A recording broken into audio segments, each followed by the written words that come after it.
Aloha and welcome to Equality Hawaii's Puna Strong Virtual Fair. The presenters in our rooms today will be providing mana'o on various Hawaii and LGBTQ history, culture. First off, I'd like to advise everyone that if you have any questions, please list them in our Q&A section of either the website or DAP. I'd like to introduce our first speaker, Kumu Bradford Tin Cheong Ikemana Lum, who has an extensive community leadership background with our Native Hawaiian people and the LGBTQ plus population.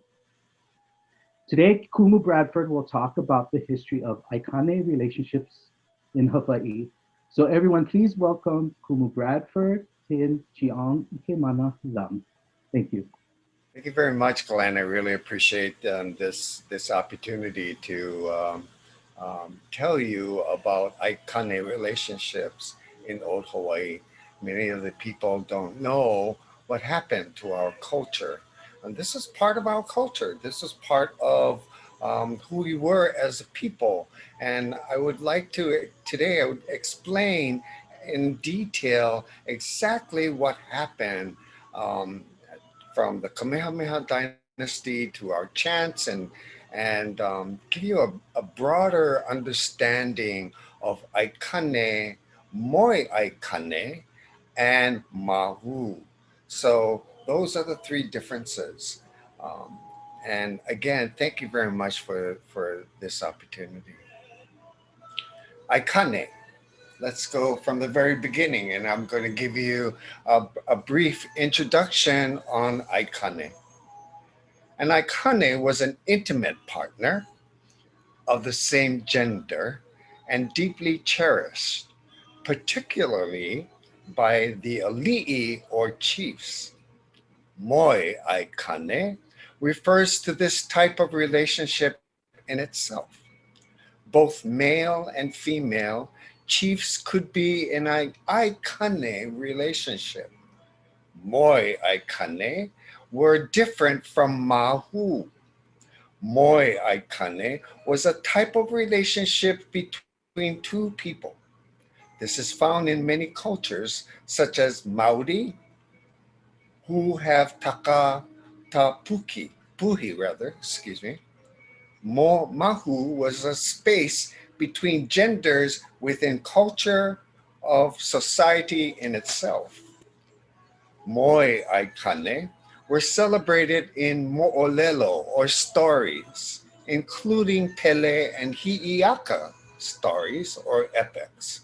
Most of the major chiefs had Moe Aikane, including Kamehameha, all the Kamehameha, Kamehameha the first, second, third, fourth, and fifth. Captain Cook even wrote about common Moe Aikane, where upon the chiefs that he met, there was no stigma with Aikane relationships. In fact, it was openly celebrated in the same way as heterosexual relationships would have been. The attraction was not based on gender per se, but on anno. Anno is the seed or the character of a person, of the other person. But the bottom line was love was celebrated. However, when the Calvinist missionaries arrived in 1820, these types of relationships were frowned upon, shamed, and erased. Even the word aikane was sanitized and defined simple as companion or close friend. Of course, there was resistance. Despite the missionary influence, people such as Kamehameha III continued to have aikane type of relationships, and some still do. In short, homophobia, transphobia, and toxic masculinity and products of our internalized colonization. They are not Hawaiian concepts, but acceptance is. And that's the Hawaiian way. We accepted who they were, what they did, and it didn't was not frowned on, and it was accepted. Hemea lea e kalani. This Hawaiian chant that I'm about to share with you is a 300-year-old chant written and composed by Lilikala Kamehe Hiva, the University of Hawaii professor of Aikane relationships. I am so proud and blessed that Lilikala gave this chant to me to share with you today. And as I do this chant, I'm going to give you the Hawaiian way, and then I'm going to give you the English. And I want you to really listen. So, he mea lea e kalani, such a delightful thing, O heavenly one. Mea lea e kalani, au apaio ke aku, au moa moa Kaya kapani nau valekala. He ni nau a e nei maui hope. He ia ka lea e maui hope. A mea na ia ki ka hiki nei ka pōne. A lea ka ami ka lewa a ka paa. He lia ke ka. Yeah, oh, kapakale. Le a ko hui ka honi ana. Le a makai ka manana. Le a ko e hai ka nuana. Le a no i o kalapana.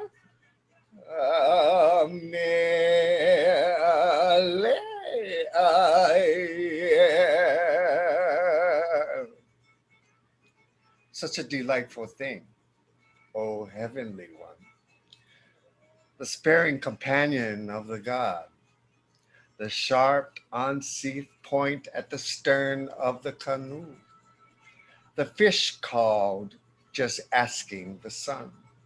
Is asking Maui Mua the front one? Here is the joy of Maui Hope, the one in the back, the one who was rough last night and delightful with the hips rotating in the love making by the wall. Delightful was the thing, the guard of the buttocks. Delightful was your nose in the kissing. Delightful were your eyes in the gazing. Delightful was your mouth in the gasping of breath. Delightful were the reclining coconuts of Kalapana. That delightful thing. This is a gentle genital chant, or a ma'i, of Kaleni o Pu'u, composed by his rightful attendant Aikane, Papa Ala. It's beautiful. It's a beautiful chant. And if you heard me chanting this, I went, that part. Was the delightful nose, the delightful. I wanted to share that because it was shared that way. It was shared that way. It was given that way. I am so happy and proud that I got this chant from Lili Kala, and it's an honor. It's an honor. I'm blessed, so blessed. The Aikane, same-sex relationships in traditional Hawaiian culture. In our chants and legends, the great god Lono meets a commoner and falls in love with him. He was chief named Kaupahi of Kauai. He says to Lono in one of the chants, I follow you everywhere because I love you so dearly. The pig god Kamapua'a follows his Aikane, Ni Ho'oleki. In the Pele legends and chants, the fire goddess Pele yearns for her sister Hi'iaka, and handsome chief Lohiau and lover of Pele earns for his Aikane Paoa. The arrival of Christianity and Western influence, particularly after the powerful widow of Kamehameha I, Kahau'umanu, converted to Christianity, soon worked to suppress the Aikane tradition and force the Hawaiians to conform to a Victorian sexual and social norms. However, the tradition did not disappear, and the old Hawaiian character sometimes reasserted itself. King Kamehameha III rebelled against the missionary influenced sobriety opposed by Queen Kaahumanu. In 1830, King Kamehameha III brought back hula, dancing, gambling, and all sorts of lovemaking. These forms were called le'a le'a. You know that word, le'a le'a, when you usually tell, like my mother's generation, especially my mother's generation, when you said that word, le'a le'a, they would go, stop it. You know, they would get all embarrassed and go, I don't like talk about that. So that word was part of the Aikane relationships, le'a le'a. I love that word. I love because it's gaiety, it's freedom, it's who you were as a person. Gaiety was a really important part of Hawaiian culture, or le'a le'a. The people of Honolulu were overjoyed because the old customs brought back to life again.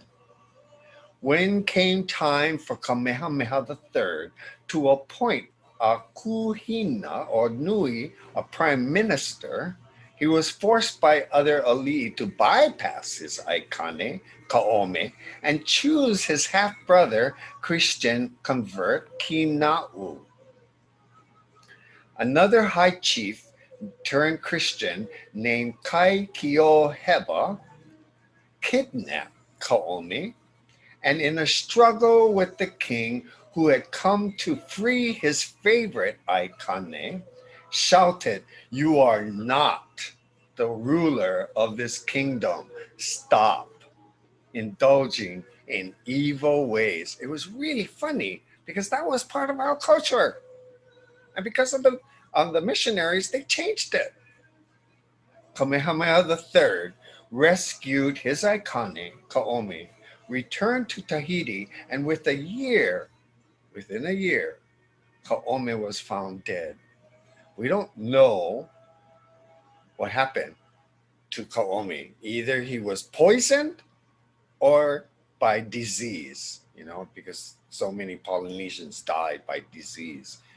Um, and we don't have enough information on what exactly happened to Kaome. Kamehameha III was distraught and so sad at things to come for the Hawaiian nation. I really felt that for him. Between the high chiefs, the most beautiful males they could procure, they were about 17 years old. These youths followed the chiefs. Whoever they go, and as Narlo looked after as the women to those countries were jealousy in so predominant a passion. They were extremely fond of them, and by shocking inversion of the laws of nature, they bestowed all those affections upon them they were intended for the other sex. A chief named Kalani Opu'u, the Kalani Opu'u chant, called Kamehameha, dressed in elegant feather cape, who boarded the ship and is attendant to spend the night. Among his attendants is a young man of whom Kamehameha was very fond of. And, and because he was so fond of, there was many opportunities for this male, for this Aikane, to reconstruct the historical definition of the term Aikane. This term, Aikane, is very important because, again, we come back to the Mahu, we come back to Moe Aikane. Let's go back to Kalenio Pu'u. So, Kalenio Pu'u, Aikane, and Kamehameha, and Palea. Palea is Kamehameha the first Aikane.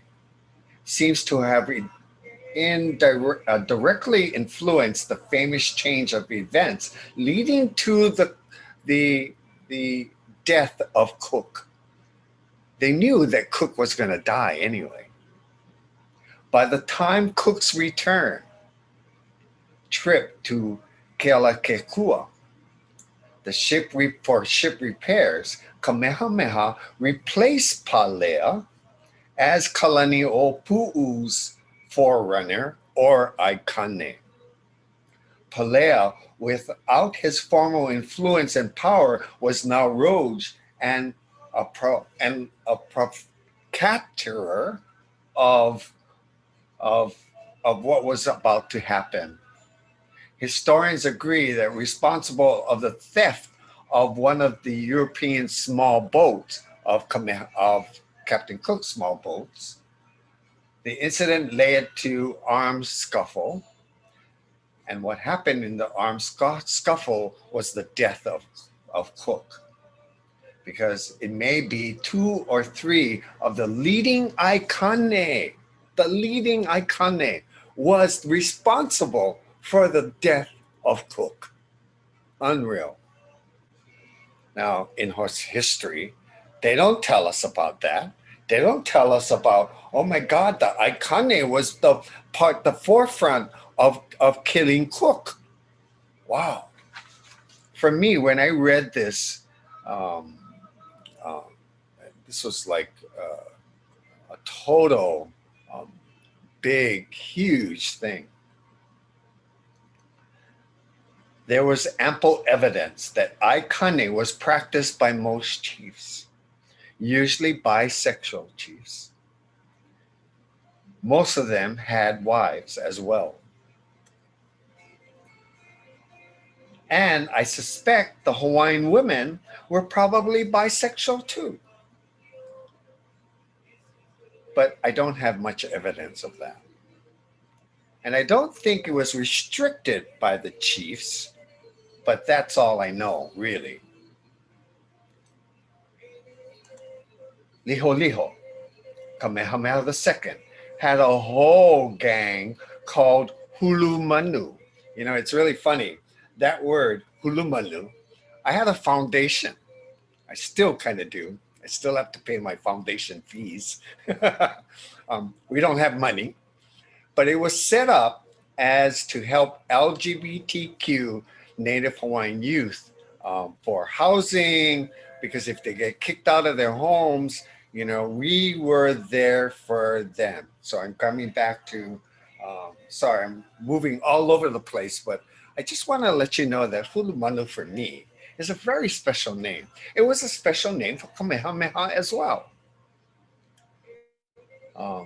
Kamehameha the third, the fourth, and the fifth, all of them had Aikane. So it gets harder to prove it. It wasn't like they didn't like women. They did. It was just a Hawaiian way of thinking, a Hawaiian way of culture. It wasn't a bad thing in Hawaiian culture.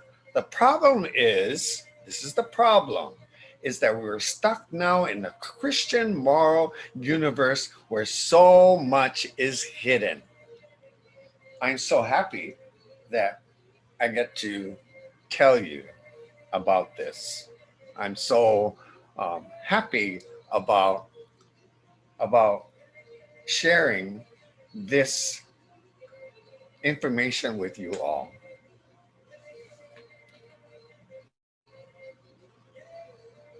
Mana, power. That's the Aikane relationships. Those were Aikane. They had the mana. They were pono in everything what they did.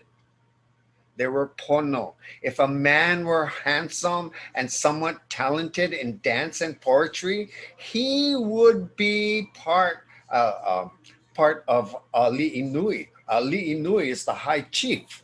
The high chief would actually grab them and be their aikane. So they were almost like chiefs or kings and queens, the aikane.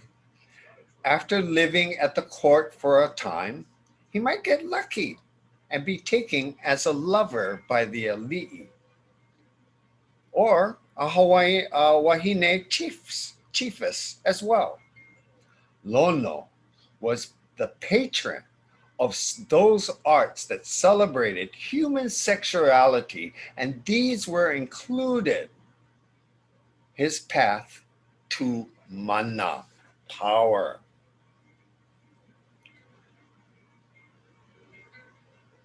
Going back to Kaomi, I want to talk a little bit more about Kaomi and what happened to him. Kaome, because of the traditional Christian taboo system, more than in any other aspect of traditional society, it was Hawaiian sexuality that horrified the missionaries. The king clashes with Christianity did not end with the death of Kaomi. To preserve the highest, most sacred bloodline and the pono inherited by his father, Kamehameha, and his mother, Keapuolani. He wanted to marry his sister, Nahi Ena Ena. You know, there is a chant for Nahi Ena Ena. Nahi Ena Ena was part of the Kamehameha dynasty, yeah? So, he wanted to marry her. Um, Nahi Ena Ena, there's different chants about her of how sad she was, how distraught she was. And the reason why she was so distraught was because of Christianity. She couldn't marry her brother. She wanted to marry her brother. And that was the Hawaiian way of doing things. So Nahi Ena Ena, for whom he had strong affection since they were both children, the incestuous plan was a traditional among his forebears as Aikane,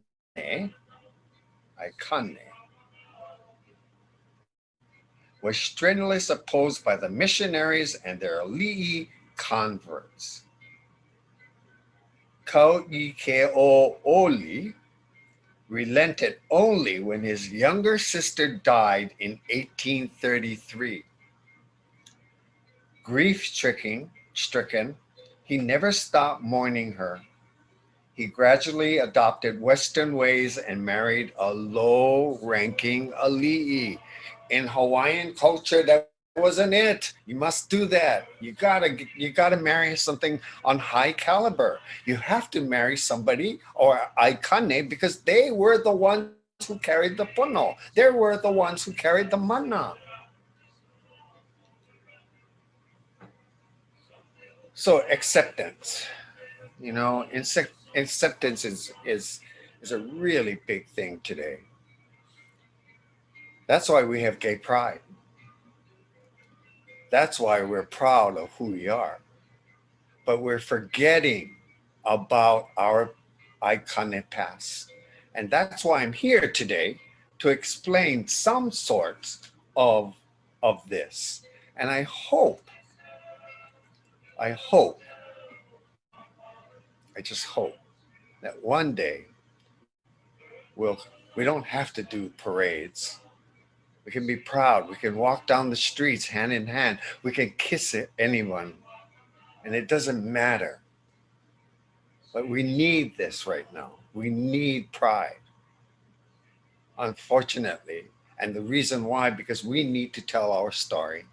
And we need to tell the story of old Hawaii on what exactly happened, on what exactly happened to Kamehameha, on what exactly happened to Cook. Everyone says, oh, Kalani Opu, killed Cook. Ole. No, it was it was Kalani Opu's Aikane, Kamehameha's Aikane. They were the ones that killed Cook. Wow. So in close, although Western influence long suppressed Native Hawaiian traditions of same sex intimacy, the rise of LGBTQ awareness in Western society has led in recent years to awakening of interest in the history of the Aikane, Mahu, Moe Aikane, and other manifestations of the LGBTQ identity in Native society. With the legalization of same sex in 2013, Hawaii is proving once again to be the Aloha state. Mahalo. Thank you very much for giving me this opportunity and this platform to speak to you about Aikane.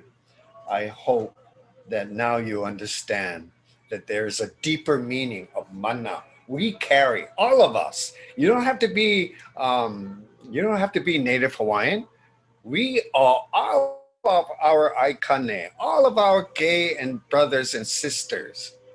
They carry the mana. We all have mana because guess what? We're talented, just like in old Hawaii.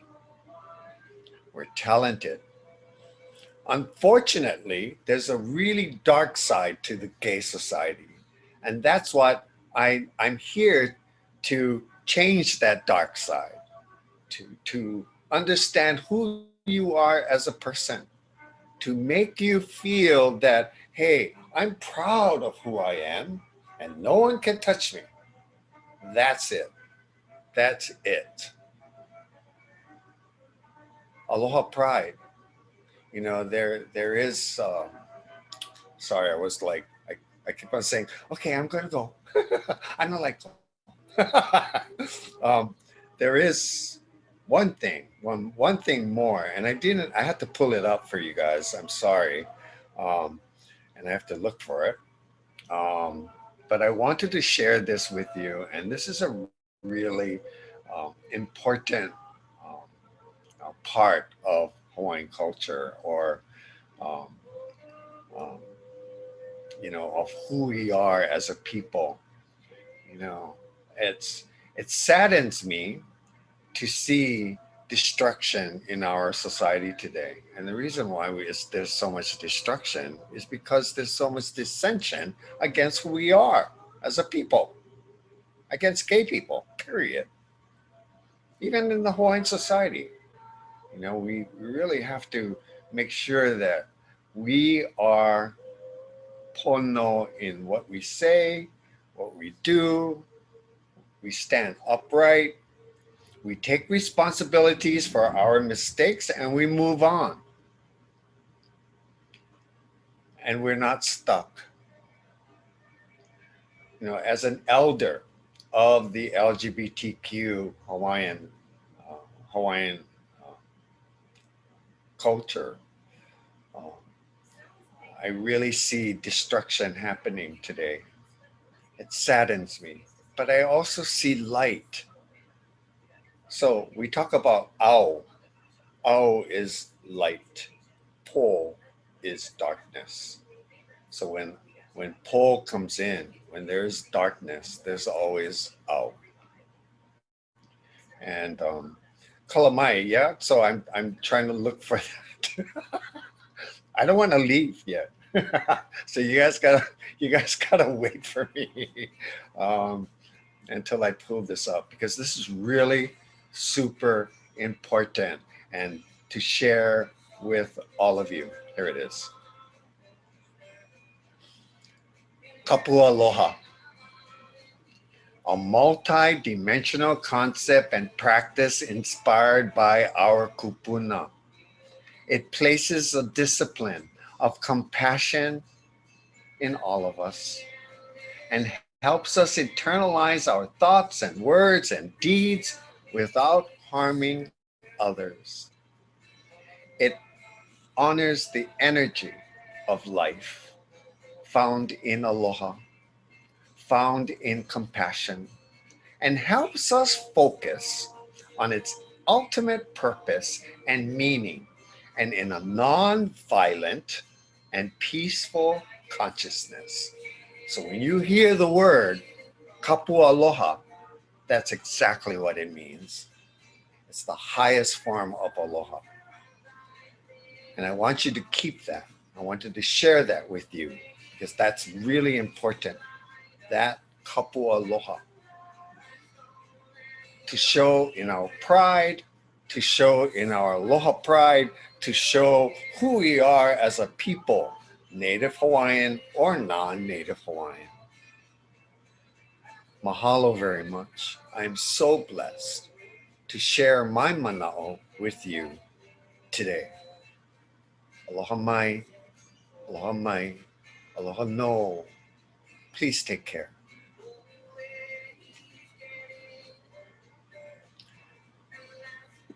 Okay, Glenn. What do you think? Oh, wait, I can't hear you. You're on mute. Sorry, that was really awesome. Really, Yeah, I actually, I'm a cultural practitioner myself, but yeah, I never knew much about Aikane. yeah. And how did you get your history? How did you learn? I mean, it's obvious hula. I mean, you know what I'm saying? And It's part of hula and it's part of Lili Kala. You know, oh, okay, uh-huh. Lili Kala and I never knew who she was. I kind of like far away. But in 19, I've known Lili Kala since 1990.